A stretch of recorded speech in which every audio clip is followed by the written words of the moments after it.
Hi ළමයි ඔන්න අද මෝල්ඩිස් වලට හොඳටම සැරටම වහිනවා.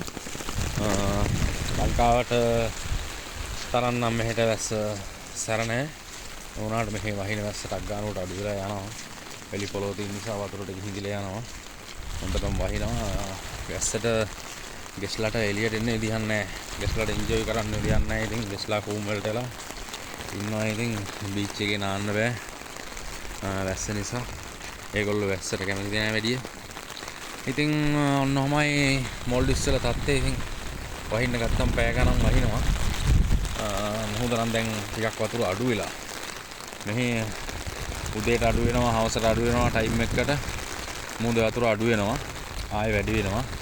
හයි ටයිට් වෙනවා. ඉතින් මේ වෙලාවේ වැස්ස හොඳටම ගෙස්ලා රූම් වලට වෙලා මෙතන තියෙනවා මේන් පූල් එක. මේන් පූල් එකෙත් ගෙස්ලා මේ වෙලාවේ නැහැ.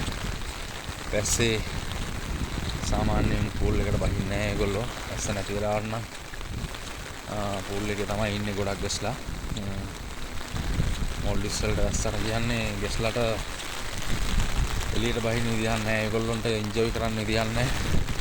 මේ තියෙන මෙතන එමරල් පාරපුස්සි මේන් පූල් එක, මේන් බාර් එක, පූල් බාර් එක. මෙතන තමයි කට්ටිය ඉතින් ඩ්‍රින්ක් එකක් දාලා එන්ජොයි කරන්න තියෙන්නේ පූල් එකේ, බීච් එකේ.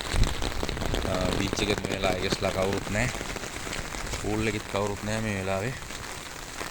වැස්ස නිසා. ඔන්නමයි මොල්ඩිස් වල තත්ත්වය. ඉතින් මගේ පළවෙනි වොයිස් වීඩියෝ එක මාව follow කරලා like කරන්න, comment කරන්න හැමෝටම බොහොම ස්තුතියි. එහෙනම් මගේ වීඩියෝ බලන ඔක්කොටම මාව follow කරලා like කරලා comment කරන්න. එහෙනම් තව වීඩියෝ එකකින් අපි හමු වෙමු. Thank you.